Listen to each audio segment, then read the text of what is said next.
Hello everyone, কেমন আছেন সবাই? আজকে আবারও চলে এসেছি খুব সহজ একটি মাছের রেসিপি নিয়ে।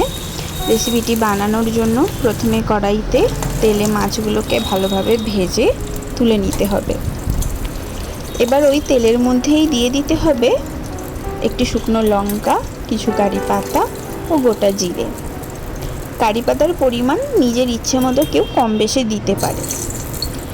এবার এগুলোকে একটু নাড়াচাড়া করেই দিয়ে দিতে হবে কুচানো পেঁয়াজটাকে ভালোভাবে ভেজে যখনই ব্রাউন কালার চলে আসবে তখনই দিয়ে দিতে হবে আদা ও রসুন কুচি। এখানে বলে রাখি, কেউ নিজের ইচ্ছে মতো আদা, রসুন ও পেঁয়াজ কুচির পরিবর্তে এগুলো পেস্ট হিসাবেও ব্যবহার করতে পারে, এতে গ্রেভিটা একটু মাখো মাখো হয়। এবার একটু নেড়ে চেড়ে দিয়ে দিতে হবে গুঁড়ো হলুদ, লঙ্কা, জিরে, ধনে ও গরম মশলা।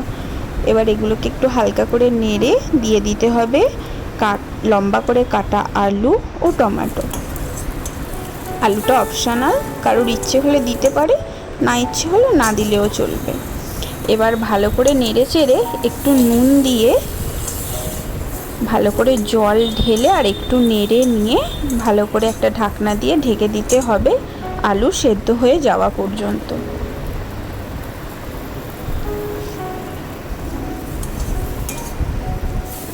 কিছুক্ষণ পরে ঢাকনা খুলে দেখে নিতে হবে আলুটি সেদ্ধ হয়েছে কিনা।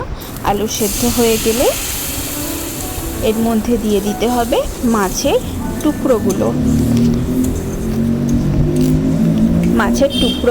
দিয়ে ভালো করে ফুটিয়ে নিতে হবে এবং গ্রেভিটা একটু মাখো মাখো করে নিতে হবে, তাহলেই হয়ে যাবে কারি পাতা ফিশ। আর একটা জিনিস, এখানে ফিশের পরিবর্তে কেউ যদি চায় এটাকে সয়াবিন বা ডিম দিয়েও রান্না করে ফেলতে পারে। যদি ভালো লেগে থাকে একদিন রান্না করে দেখবেন এবং কমেন্ট করবেন যে রান্নাটি কেমন লাগলো। আর মনে করে চ্যানেলটি সাবস্ক্রাইব ও লাইক করে দেবেন।